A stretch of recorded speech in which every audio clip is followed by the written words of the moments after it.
conversar con Carlomagno Salcedo, experto en temas electorales, para que nos cuente cuáles son las vías de salida desde el Congreso a este entrampamiento. Porque la señora Boluarte, la única carta que le queda sería la renuncia. Básicamente es lo único que ella podría hacer que no pasa por el Congreso de la República. Todo lo demás que quiere hacer, convocar elecciones, adelantarlas, etcétera, cambiar la Constitución, pasa por una aprobación del Congreso. Carlomagno, ¿cómo estás? Muy buenos días. Gracias por acompañarnos. ¿Qué tal? Buenos días, Patricia. Muchas gracias por la entrevista. En efecto, como hemos manifestado antes, la única manera que la Presidente puede ejercer, digamos, presión contra el Congreso, digamos, su carta sería amenazar con su propia renuncia, ¿no? Toda vez que si en el Congreso no se descentraba esto, básicamente la única manera de responder a la expectativa ciudadana ya es pasar, digamos, a lo que vendría a ser el plan B. El plan B con su renuncia es pasar al escenario ya de una convocatoria de nuevas elecciones, ¿no? Como lo establece el artículo 115 de la Constitución. Ahora, sin embargo, hay algunas cuestiones que habría que precisar sobre el artículo 115 y quien lamentablemente va a interpretar es el propio Congreso. Me explico. El artículo 115 de la Constitución regula la sucesión presidencial. No se refiere a nada más que la sucesión presidencial. Lo que dice el artículo 115, como sabemos, es que cuando ya no hay vicepresidente, el presidente del Congreso asume la presidencia e inmediatamente convoca elecciones. Pero sobre eso, por lo menos nosotros tenemos tres preguntas cuya respuesta no se deduce automáticamente de la Constitución. La primera pregunta es, ¿son elecciones generales o son elecciones solo presidenciales? No me refiero al contexto. Obviamente el contexto político exige elecciones generales, pero la Constitución no es clara. O sea, habla de elecciones. En el modelo peruano tenemos un mandato de 5 años y la única causal establecida en la propia Constitución para que un Congreso deje de funcionar, no cumpla sus 5 años, es cuando se disuelve constitucionalmente, como hizo Martín Vizcarra en su oportunidad. Entonces, no es todo claro de que necesariamente son elecciones generales técnicamente hablando. Hay una segunda pregunta. La pregunta sería, ¿cuándo serían esas elecciones? Porque también tenemos dos alternativas. Una alternativa es asumir... Carlomagno, un favor, estamos perdiendo la comunicación, no sé si te puedas ubicar en un sitio donde la recepción sea mejor. Ya, y te pediría que nos precises el primer punto, porque como la interferencia de la comunicación perdí un poco el hilo. ¿Corresponde unas elecciones generales o unas complementarias o ambos escenarios son posibles de acuerdo con lo que decía el Congreso? En realidad, ambos escenarios serían posibles de acuerdo con lo que interpreta el Congreso. De acuerdo. Es más, hay un sector que ya ha anticipado que solamente entiende que serían elecciones presidenciales para completar el periodo al 2026. Obviamente, si eso hace el Congreso, eso va totalmente contra la expectativa ciudadana. Y yo no creo de que eso vaya a calmar de ninguna manera las protestas. Pero por ejemplo, unas elecciones complementarias que incluyan Congreso y Presidente hasta el 2026 es viable. ¿La Constitución lo permite? ¿Necesitaríamos reforma constitucional? No, eso va a depender de la interpretación. ¿Por qué? Porque lo único que dice la Constitución de manera escueta es, cuando asume el presidente del Congreso, convoca de inmediato elecciones.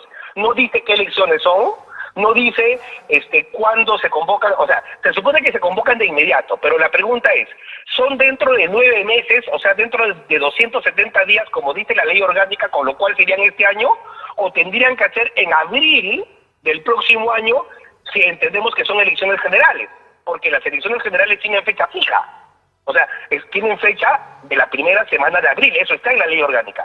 Eso tendría que precisarse. Obviamente, si interpretan eso, tampoco se responde a la expectativa ciudadana. Y la otra pregunta es, ¿por cuánto tiempo son elegidas estas nuevas autoridades? Todo eso queda en el campo de la interpretación del Congreso. No está claro en realidad.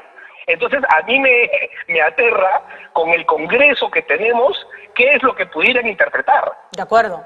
Porque, digamos... No necesariamente el 115 nos aclara totalmente todo el panorama, ¿no? Claramente, me queda... entiendo por dónde va el asunto, porque lo que sí tendría que responder el Congreso inmediatamente es a la demanda de que se convoquen a elecciones y que se vayan. El tiempo que se van a quedar los que regresen, digamos, los que sean elegidos, todavía puede estar sujeto a discusión. Es una segunda discusión. Mira, hay una cuestión. Respecto a la posibilidad, asumiendo que sean unas elecciones complementarias para completar el periodo 2021-2026, en honor a la verdad, yo no le vería demasiado inconveniente que los actuales congresistas tengan la posibilidad de reelección. Yo tampoco, porque para serte franca, Carlomagno, no creo que sean beneficiados con el voto, muy poquitos probablemente, ¿no? Exactamente, exacto, porque para empezar, los actuales congresistas primero tendrían que someterse a la propia democracia interna de sus partidos. No les garantiza eso de que ellos van a ser necesariamente candidatos. Y si llegan a ser candidatos, dudo mucho que muchos de ellos, o la mayoría, vayan a ser reelectos. Entonces, digamos, la verdad, yo creo que es una cuestión en la que se podría transigir. Bueno, pues que finalmente que sea el elector el que decida si eso ayuda a desentrampar. Yo creo que lo ideal es que las elecciones que se convoquen en el escenario ya del 115, es decir, si renuncia a Dina Boluarte, sean elecciones generales, complementarias para completar el periodo al 2026. Y políticamente también eso nos da la siguiente oportunidad. Si estamos en el escenario de la renuncia, ya no van a poder haber reformas, van a ser elecciones con las actuales reglas, con los actuales competidores. Entonces la posibilidad de que salga algo mucho mejor es bastante alejado. Creo que es mejor entrar en un periodo, digamos, en que el siguiente Congreso complementario, que de alguna manera trabaje de una manera más meditada, con la renovación de la confianza que ha recibido del elector a través del voto, una reforma política electoral más profunda que ahora no se puede hacer. De acuerdo, en virtud de que a todos nos queda claro que, sea como sea, estas no van a ser las elecciones, unas mejores elecciones que las anteriores, la idea es no quedarnos con el resultado de ese desastre por 5 años, más o menos, ¿no? Exactamente, y más bien que ese Congreso que se elija trabaje de alguna manera poner mejores reglas para que en el periodo 2026 empecemos en mucho mejores condiciones. Y yo creo que ahí sí vale la pena, en ese periodo que sería pues 2023-2026, más o menos, ahí valdría la pena, yo creo que sí, discutir cosas que son importantes, pero que ahora no se pueden hacer por el contexto. Por ejemplo, yo estoy a favor de la bicameralidad, pero que se discuta bien. Es más, sería ideal inclusive que eso pueda ser sometido a un referéndum, porque ahora, en realidad las reformas constitucionales en el Perú deberían pasar en segunda votación por referéndum. La cuestión de la reelección del Parlamento, la cuestión de las relaciones entre el Ejecutivo y Legislativo, la cuestión de la vacancia por incapacidad moral y su sustitución por un juicio político en regla contra el presidente de la República.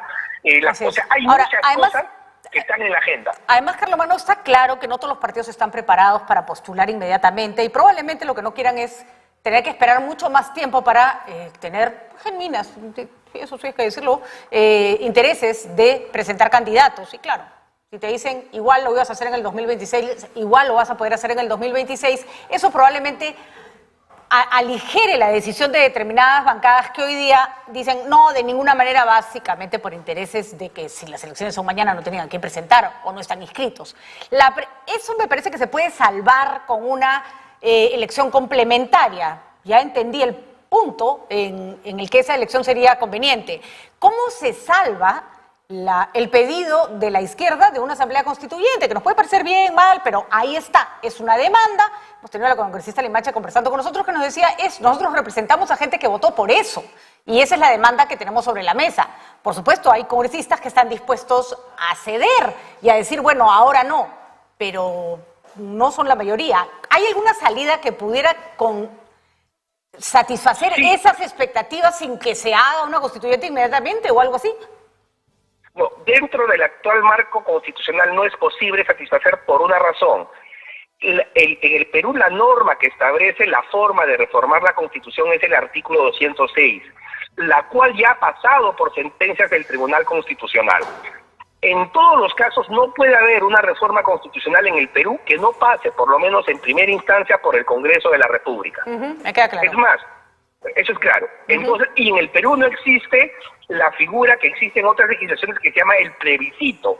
El plebiscito es como una consulta donde a la gente no se le pregunta por un proyecto de ley, sino se pregunta es como una gran encuesta, digamos, con efecto obligatorio. Eso no existe en el Perú.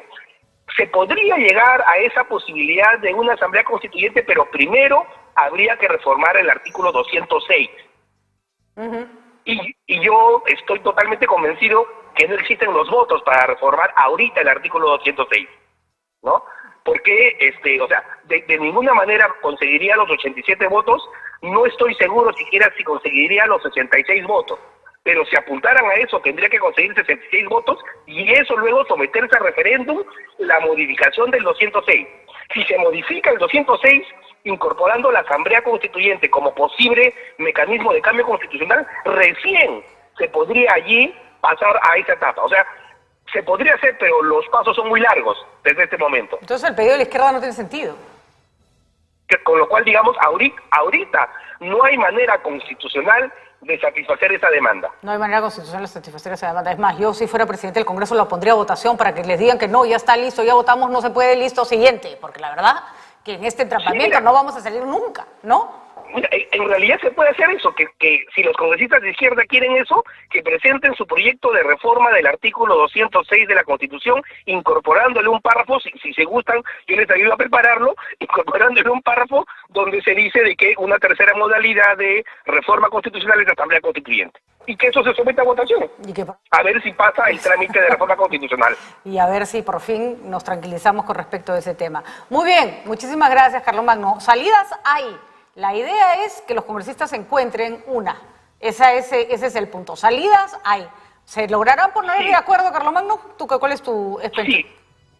Mira, yo con todo tengo todavía una expectativa. Yo creo que el mejor escenario sigue siendo el adelanto de elecciones a través de la reforma constitucional y no la renuncia. En términos de que te abre un poco la cancha. Por ponerte un solo ejemplo, ha surgido en estas semanas un personaje que se llama el señor Alfonso López Chau, el rector de la UNI. Hay gente que dice, oye, sería un excelente candidato. Bueno, él, si Dina Boluarte renuncia, no podría ser candidato. Pero si se hace una reforma, un adelanto de elecciones a través de la reforma constitucional, también hay que aprobar algunos pequeños cambios constitucionales o reglas electorales para precisar hasta cuándo se inscriben los partidos, hasta cuándo se inscriben las militancias, ¿no? O sea, puede refrescar la cancha. Con la renuncia todo eso se cierra. Muy bien, es verdad, se va a tener que cambiar las reglas electorales porque la situación va a ser sui generis, cualquiera sea esta. Entonces hay que hacerlo de manera que se pueda tener la participación más democrática posible. Muchísimas gracias, Carlomagno. Gracias por tu participación y por aclararnos todos estos puntos necesarios. Carlomagno Salcedo dándonos su impresión de cuáles pueden ser las vías que puede encontrar el Congreso para salir de este entrampamiento en el que nos encontramos.